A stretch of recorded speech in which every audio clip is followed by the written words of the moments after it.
Hey guys, welcome to Praxie Best Practices. Today we're going to show you our safety incident management application.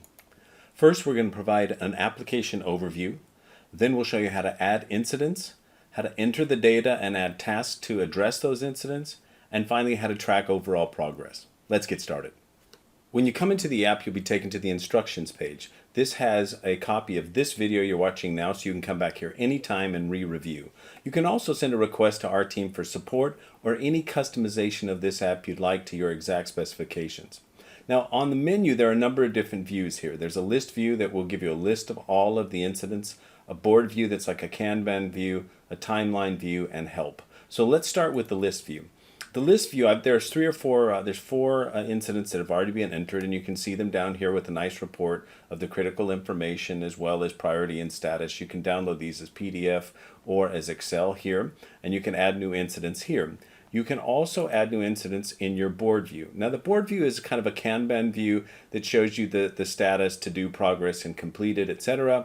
And when you add new incidents here, the incident comes up, you can enter the name of the incident, who reported the incident, the date, and you can have these categories and area. Now you can also edit these lists here by clicking on the edit list button. This will bring you into the area where you've added the list, and you can add and enter any category you'd like there, and that will modify the drop downs of those lists so you can have different categories.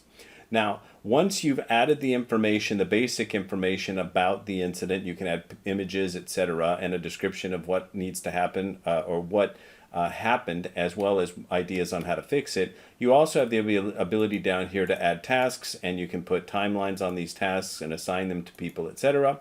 Those tasks will show up in the user's My Actions area on the homepage menu, and they can see any task across all projects in the system.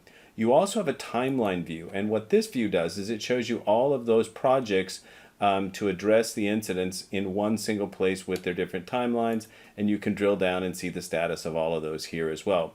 Finally, if you need help again, please reach out to us. We're here to help you not only from support standpoint, but configure this app to your exact specification. So that's it. That's safety incident management in Praxie.